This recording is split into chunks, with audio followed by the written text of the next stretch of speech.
You want answers? I'm as mad as hell, and I'm not going to take this anymore. You want answers? You have offended my family. I think I'm entitled. You want answers? I want the truth. And you have offended the Shaolin Temple. You can't handle the truth. Surely you can't be serious. I am serious. And don't call me Shirley. Radical Rant. Well, there's a speech that I've been doing for a few years now that I just wanted to get codified into a rant, and I thought today would be a great day to do that. It's something that was filmed at the Boston Freedom Rally. I call it the Pants Speech, and I've done it at the Seattle Hemp Fest as well. But it's basically my coverage of marijuana as a civil rights issue, and I think this is important because so many times as activists we get confronted by the mainstream or by people who don't understand why we do what we do and think that it's just about us fighting for the right to get high and not get arrested. Well, in truth, marijuana prohibition affects more of American civil liberties than just about any other issue. And I challenge anyone to think of any other issue that so directly affects so many of our Bill of Rights, what we find in the amendments to the Constitution. In the First Amendment, that grants us our freedom of speech. Unless you want to advertise your marijuana shop in a newly legal state, they're going to severely restrict that freedom of speech. Freedom of religion, unless you're a Rastafarian, because your sacrament is far too popular. Freedom of the press, except when they want to put High Times magazines behind the counters as if they were porno. Freedom of assembly, unless you're on probation for a pot violation and can't associate with other marijuana users. Freedom to petition the government for a redress of grievances, just like NORML and Americans for Safe Access have done for decades and been denied every step along the way, even when the government's own administrative law judges agree with them. How about our Second Amendment, our right to bear arms? Well, except for the fact that owning even a legal firearm while committing a pot crime, like possession with intent to deliver because, you had your marijuana in two separate baggies, that makes you eligible for enhanced sentences, including life in prison in some states for merely owning a firearm, not using it, just owning it.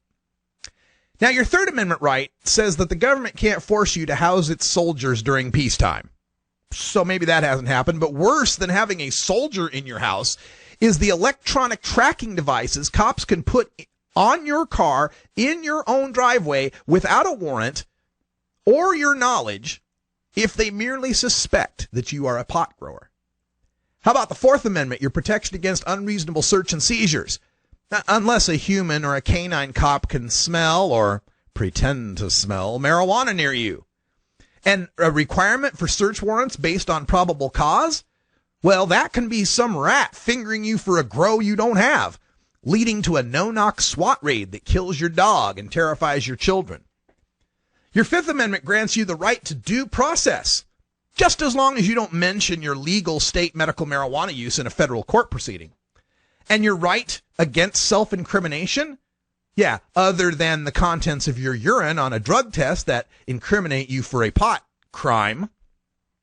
The Sixth Amendment guarantees you a right to a fair and speedy public trial, which can mean waiting over 3 years for a trial without bail if you're the THC Ministry's Roger Christie. And your right to confront your accusers is kind of difficult when your accuser is a canine who claimed your trunk was full of pot. How do you cross-examine a dog? The Seventh Amendment gives you a right to trial by jury in any civil case where there's a controversy over $20 or more, unless you were thinking about suing your dealer for contaminated weed or for shorting your bag. The Eighth Amendment says there should be no excessive fines or bail unless you were running a medical marijuana dispensary in Southern Oregon and they put your initial bail at $550,000 for someone who has no criminal record whatsoever. And no cruel and unusual punishment? Yeah, so long as you don't consider jailing patients without their medical marijuana and allowing them to die in their prison cells as cruel and unusual. The Ninth Amendment of our Constitution gives us the protection of all the rights that aren't enumerated in the Constitution. Now, that was kind of the founders' way of saying, we couldn't write down all the rights people have. And I would think those rights have to include a personal right to farm hemp. Because why wouldn't a bunch of hemp farmers in an agrarian economy that required the planting of hemp and the payment of taxes in hemp, why wouldn't they consider that a natural right that the people retain? Now, they didn't write it in the Constitution because they couldn't even possibly conceive that some future government of their descendants would want to ban it. That's just, who could imagine? The 10th Amendment, that's the states' rights amendment. A lot of people call 10th Amendment when they talk about medical marijuana, because if your state's voted to allow the medical use of marijuana or the operation of marijuana dispensaries, the feds are more than willing to trample over your 10th Amendment states' rights. Now, I've done this speech in the past and just gone through the Bill of Rights, the first 10, but looking through the rest of the amendments, there's 5 more that are directly impacted by our war on marijuana. The 13th Amendment abolishes slavery or involuntary servitude, but it has this nice little loophole that allows slavery, that allows involuntary servitude if you're convicted of a marijuana crime. So you can go work for 11 cents an hour for some private prison corporation. The 14th Amendment is the amendment that grants the Equal Protection Clause. That's equal protection, so your civil rights are protected as you travel from state to state. Originally used, after the Civil War, after, civil rights to make sure that black people could be treated the same in every state they went to.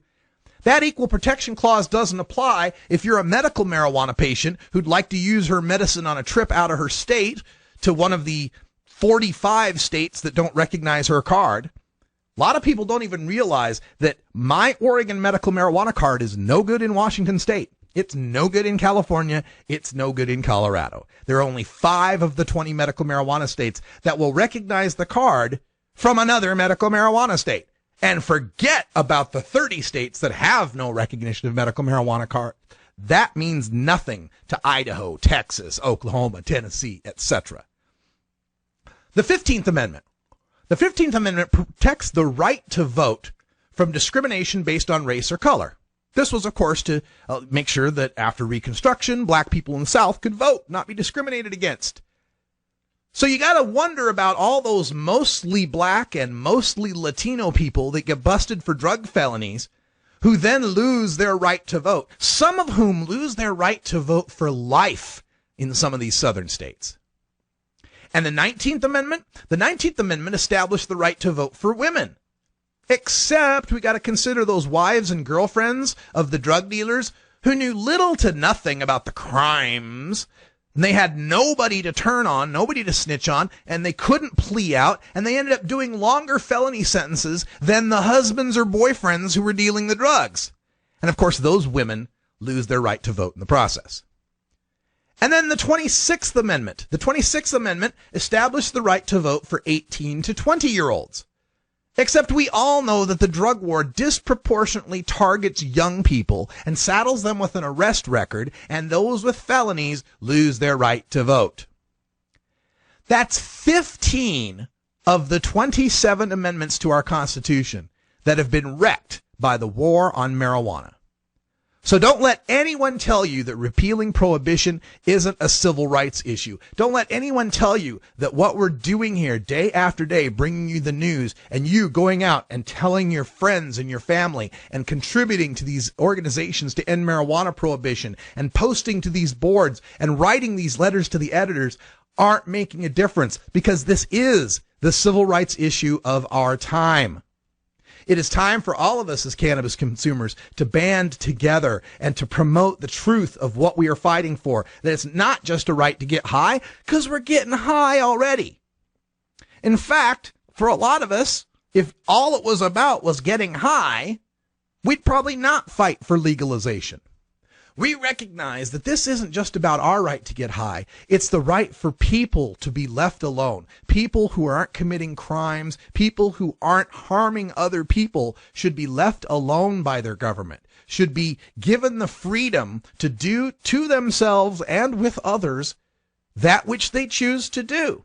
without fear of reprisal, without stigma, without fines and criminalization and arrest records and all of the attendant collateral damage that happens when someone gets arrested for marijuana. It's destroying our relationships with the police. It's destroying our relationships with our neighborhoods, with each other, and it's time for it to stop.